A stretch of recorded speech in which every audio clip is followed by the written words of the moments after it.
Hello and welcome. You're watching Coronavirus Facts versus Myths. I'm Rishika Barua. India in the last 24 hours has reported 40,000 new coronavirus cases.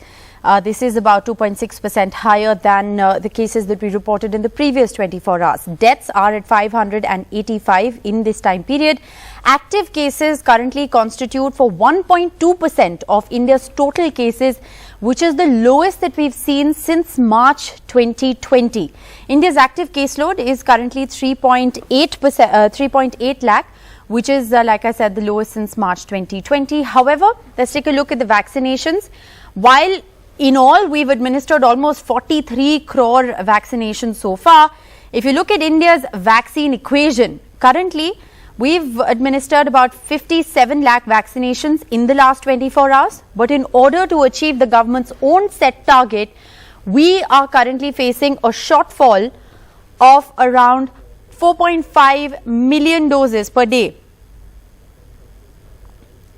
which is roughly 45 lakh doses less. We need to be vaccinating around 46 lakh people more on a daily basis in order to be able to achieve our vaccine target. At the current rate, if you do the math, the current rate, it is 31% of our population that will be vaccinated by December 2021. So until and unless India ramps up its vaccination effort, we are going to have only 30% of our population vaccinated by year end.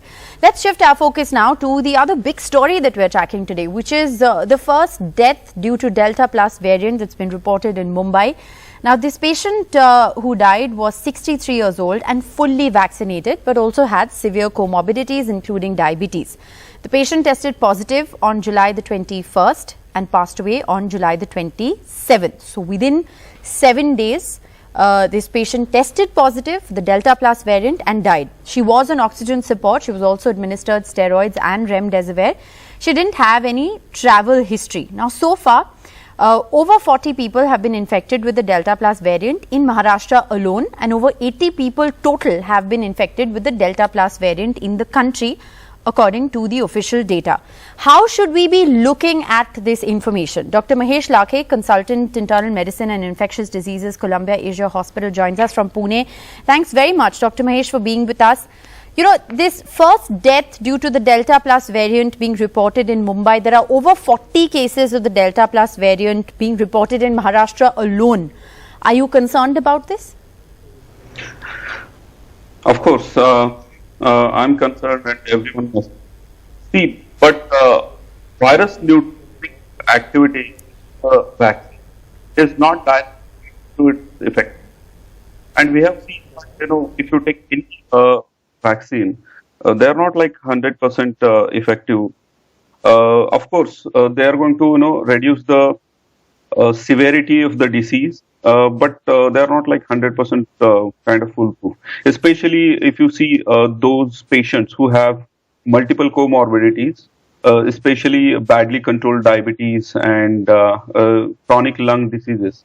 What I can gather from the information in the press, that the patient who expired in Mumbai, she had some chronic pulmonary diseases as well, yes, apart from diabetes. Yeah. No, so, I mean, Dr. Mahesh, we are of course reporting on the fact that it is a death that's been caused in a patient who was diagnosed with the Delta Plus variant. Now, this is a patient who did have severe comorbidities, including diabetes, and we know that patients with diabetes are more severely impacted by COVID. But Dr. Anjan Trikha, the chairperson of the Clinical Managerial Group Trauma Center from AIIMS, also joins us. Dr. Trikha, the reason why I asked Dr. Mahesh if he's worried is because we know so far that the Delta Plus variant is associated with immune escape, which means that it could potentially infect somebody who has antibodies. Now, this morbidity that we're talking about, this patient who died of the Delta Plus variant had both doses of the coronavirus vaccine, yet she was infected by Delta Plus and couldn't survive it. Are you worried about these developments? Yes, it's worrisome, Ritika, but the fact is that this is something which we are aware of. We were aware of this thing from the day one. You would have patients who had both the jabs and they will still get forget about the Delta 1 variant. They would get the classical COVID-19 virus, and there would be mutations which will be happening every month, every day, and you may get mutated viruses which will be more infective. It is alarming. It's an eye-opener for general public. But as doctors, we were aware that these things do happen and are likely to happen again and again. Right. So it's for us, it's for citizens to take care of everything, and remember that both the jabs don't really give you a 100% guarantee that you won't get anything. There will be new variants. There will be new variants who will be more infective or who will be less infective. But then we have to follow all the precautions. Dr. Trikha, what we know so far about the Delta variant is that, there is no indication per se, I beg your pardon, the Delta plus variant, is that there's no indication per se of a more severe disease. Do you think more research perhaps needs to be done? Because, we've seen the Delta surge, we've seen what the Delta surge did to us in terms of the second wave. There is now the Delta plus that we're talking about. Do you think that enough is not known yet about Delta plus and the potential impact it could have? Yes, you are correct. We don't know enough about Delta and Delta plus and all the other variants which are there. We really don't know what are they going to do to the patients 1 year down the line. So more research is needed, and I can assure you more research is going on. We would have a battery of doctors who are already onto it, phoning up people every day who have gone discharged from our hospital every week, every other day to find out how they are. The research continues, but mind you, research takes time. It cannot be done over 48 hours. Yes. Dr. Mahesh, I think we've been able to fix that audio trouble with you now, but I want to ask you, Maharashtra particularly, we are seeing a majority of Delta plus cases in the country currently being reported from Maharashtra. This patient who died of the Delta plus variant also had no travel history. Can we therefore say that the Delta plus variant is now, being transmitted locally? Before, coming to that conclusion, I think we should have more of, the sequencing studies from the community. And I'm sure, bodies like ICMR, National Institute of Virology, Pune, etc., they have been, they might be, collecting these kind of samples. I still remember, when the Delta variant actually first reported, especially from Vidarbha region, Amravati and Nagpur, that region, we were, having few cases initially, but later on we have found that it is one of the major, variant transmitting the COVID-19 in the country. And of course, as my colleague doctor has said, that the viruses are always mutating. So there is always this antigenic shift and drift which is going to be there. Well, I think that really is the bottom line, that the virus as it spreads is going to continue to mutate. We of course have to do a lot more research in order to be able to track those variants, and a lot more needs to be done to still study the impact or the potential impact of the Delta plus variant. I want to shift our focus, to the other worrying development that we're reporting today, which is a COVID scare in schools. Now, children have tested positive in Himachal Pradesh, Punjab and Haryana. In Himachal Pradesh, so much so that after 62 children tested positive, schools that were reopened on the 2nd of August have once again been shut down. As far as Punjab is concerned, we know that around 33 children have tested positive in Punjab, and what we're also learning is that over 20 of these cases are being linked to 2 schools in Ludhiana. Now, before we get into the specifics of what really this means, I want to just ask both our expert panelists, what do you think, Dr. Trikha, first to you, needs to be done in order to ensure that children are better protected? Because, the inevitability of schools reopening is something that we've talked about. Whether schools should reopen or not is a separate question. But parents who are sending their children to school, what do they need to keep in mind? What are the basics that they need to keep in mind? Rishika, the bottom line is that the schools have to open. Yes. The second thing is the schools have to be opened in a graded manner. We can't do it at the same time as everything opens up. The third thing is it's the responsibility of both the school and the parents to see to it that the basic COVID culture is followed. As far as the school is concerned, it has to be ensured that all people working in the school, the teachers, the principals, the ayahs, the mates, the people who look after younger children, the sweepers, everybody the PT teachers, they all have to be vaccinated, and they have to be made aware of the fact that if they are not feeling well, if they have some symptoms, flu-like symptoms, they are not going to report to school. They have to be assured that if you have symptoms and you don't report to school, your salaries will be protected, so that anybody who is a carrier or who has a mild disease in spite of both the jabs does not land up in school. Similarly, the parents have to ensure that the children are basically taught some kind of COVID behavior. Right. It's tough to teach children. They will share their bottle of waters. They will share their lunch boxes, and it's fun to do that.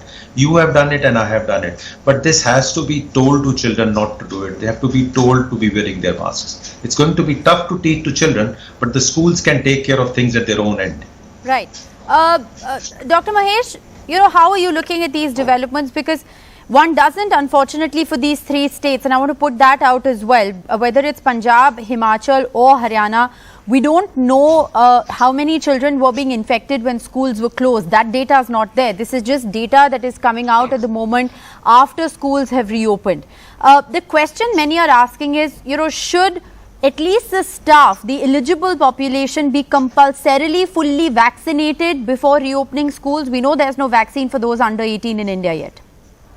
Of course, that is the top priority, especially the staff, teachers, and the helpers and drivers of the school buses, etc. They have to be completely vaccinated, no doubt about it.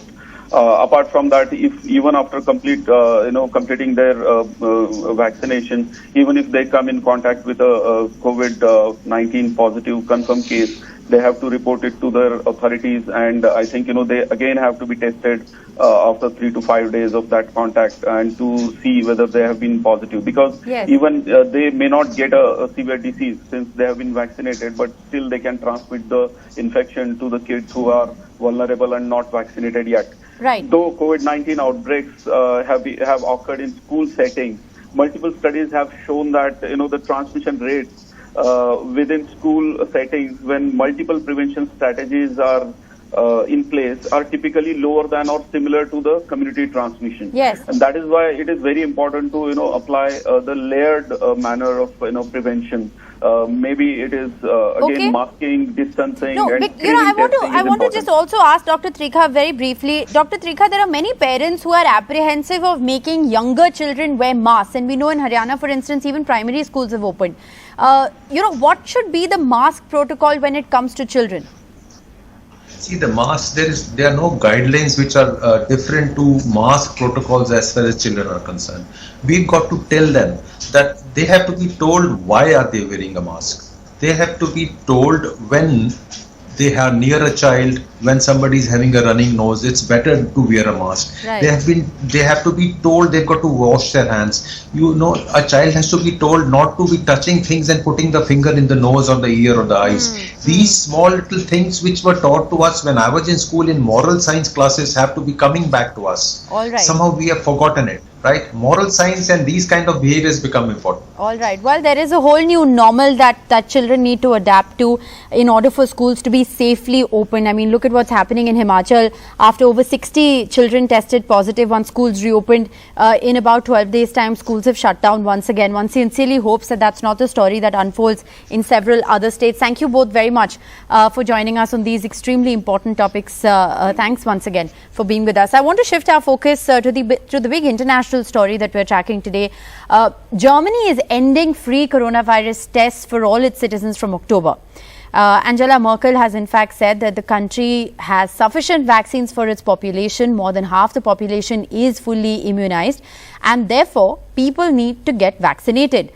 Thomas Sparrow, correspondent with Deutsche Welle, joins us. Thanks very much for being with us. Thomas, I want to begin by asking you about this announcement to end free coronavirus testing in October. Why has this decision been taken? Well, as the number of infections rise, German authorities are trying to put more pressure on those who have not yet been vaccinated, especially as officials have pointed that this segment of the population is behind the rising number of cases in the country. There is a perceived vaccine fatigue here in Germany, as well as a reported stagnation in the inoculation rate. But as every German adult can now get a free vaccination without any kind of priority list, authorities have pointed that those who do not want to get their jab will have to provide proof of a negative test more often when they are indoors with other people, for example in a restaurant or in a gym, and they will have to pay for their own tests. Until now, the German government has offered those tests for free. Right, Thomas, I also want to ask you in general, how bad is the fourth wave of the COVID-19 pandemic in Germany currently? Even though infection numbers here in Germany are still low compared to the crisis at the beginning of the year, there is indeed growing concern about the rate in which new cases have been increasing in the past weeks, about the spread of the highly contagious Delta variant, and also about the situation in other European countries. Germany registered this Wednesday nearly 5,000 new cases, which is an increase of 40% compared to the previous week and the highest number since the end of May. Meanwhile, around 55% of Germans, or about 46 million people, are now fully vaccinated. This is certainly positive compared to other nations around the world, but below the government's wish of 70 or 80%. Well, thanks very much, Thomas Sparrow, for joining us with all those updates from Germany. We're going to slip into a very short break. On the other side, we look to answer all your questions on the coronavirus vaccine. Dr. M. Wali will be live with us.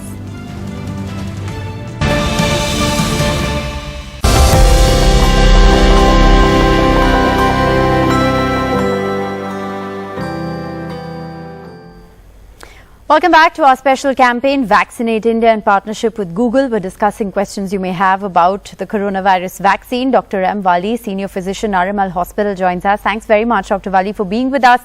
I want to begin by asking you about immunity after the coronavirus vaccine. How long does it typically take for your body to develop immunity after you've been vaccinated? You know, Rishika, when we introduce the vaccine, it triggers the immune system of the body. And basically, we want to produce the immunity against the spike protein or the components of the virus. The immune system senses the foreign protein. It starts working on it and tries to compete with it. It's a fight in the body which takes roughly 2 weeks to complete, and the body wins over the stimulus, and body prepares for the next attack of the similar type of organism which has the same type of protein which has been injected into body in the vaccine. So roughly 2 weeks after, the vaccine starts working, or we can say it is effective. Right. And what about immunity after a single dose? How much level of protection do you have after a single dose? Well, level of protections vary in individuals, and single dose is never enough. So, whatever immunity we have found out in studies, it's quite low. It's around, we can say, 1/3 of what we require, 30%. But for the immunity to complete, either we have to suffer from the attack of the coronavirus, that the coronavirus should produce these, or in case of vaccines, we should have 2 vaccines at appropriate interval. Only then the body can have enough immunity to fight the fresh infection. You have just now been talking about the breakthrough infection, the death of Maharashtra case, and so many things. Yes. We are studying new things out of these vaccinations in the group who have been vaccinated adequately or twice. Right. And how long does vaccine immunity last? Are we any closer to answering questions regarding the duration of protection? Because a lot of countries are now giving a 3rd dose. Quite right. Very interestingly, you know, again, the immune system of the body, it's not geometrical for me and you. It's not mathematical. Yes. The immunity survives for more than 6 months very nicely. We can say the natural immunity after we suffer from the coronavirus is roughly 8 to 9 months. And in this case of adequate, I'm using the word adequate vaccination, that means timely, carefully chosen at the appropriate interval, that would last in a very good quantity, about 6 to 7 months. And it's natural to talk. In fact, the smaller countries like Cambodia have started 3rd dose, booster dose. And studies are going on for a long time, like other diseases like influenza, should we be Yes. needing the third dose as a booster dose, and it's rightly called booster dose? Right. I want to also ask you about mRNA vaccines and how do mRNA vaccines work. A lot of countries actually now considering giving mRNA vaccines as booster doses as well. Yes, there are two ways we can understand it. That the pathway through which the first vaccine is acting should be left in the body to produce and to utilize that first vaccine's immunity. And the second, mRNA, is that this vaccine produces immunity, which is slightly better, we can say, number one. Number two, this is the part of the, we can say, virus which is converted into mRNA, and this is a very good technology. In fact, Right. previously, the vaccine and other vaccines were not made with this technology. So this is a newer technology, and they say it would be more lasting and more durable, and this utilizes different pathway of the cellular immune system in the body. So that's how it is a bit different. Right. And, does the mRNA COVID-19 vaccine actually prove to be better than some of the other technologies, or would that be an unfair comparison to make? We can't say that today. You see, day by day, newer vaccines are being developed, Yes. and we are going to have another vaccine very soon, which will be a single-dose vaccine, Yes. and that is produced in India also in the next year. All so, right. gradually we are developing better vaccines, and we are heading towards a pan-virus vaccine that would cover all the variants. And that's the future of the vaccine in COVID-19. Well, thanks very much, Dr. Wali, for sparing your time and being with us. Thank you.